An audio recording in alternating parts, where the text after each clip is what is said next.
கடந்த காலத்தில் பலமுறை ஒவ்வொரு முறையும் மீண்டும் செய்யப்பட்டது. செய்ய முடியாது.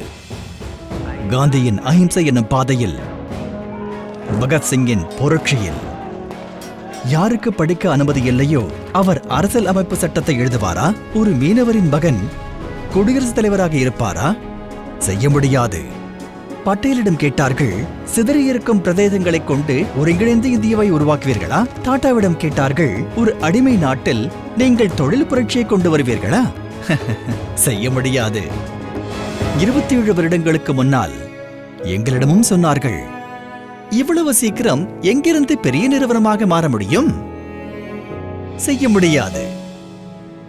இருந்தாலும் நாங்கள் பிடிவாதத்தை விடவில்லை.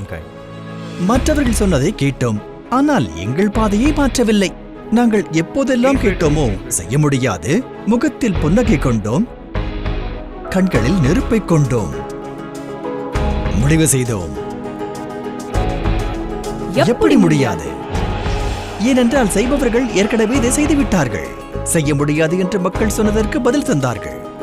Mankind pharma. எனவே நாங்களும் முன்னோக்கி சென்றோம். புதிய சரித்திரம் எழுதி வந்தோம் மற்றும் ஒரு சிறிய நிறுவனத்தை நாட்டின் முன்னணி நிறுவனமாக மாற்றினோம். இப்போது அதே மக்கள் சொல்கிறார்கள், இவர்கள் நம்பர் 1 ஆவது கடினம் அல்ல, சேருமிடம் வெகு தொலைவில் இல்லை. ஆனால் இப்போது நமக்கு இன்னொரு பிடிவாதம் இருக்கிறது. நாம் இலக்கை தாண்டி செல்ல வேண்டும்.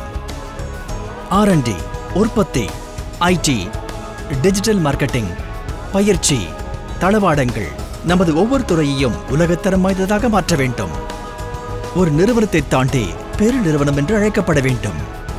இப்போது இதை கேட்டு மக்கள் சொல்வார்கள், செய்ய முடியாது. ஆனால் நாம் மீண்டும் சொல்லுவோம்,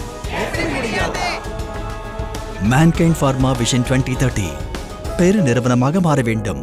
எப்படி முடியாது?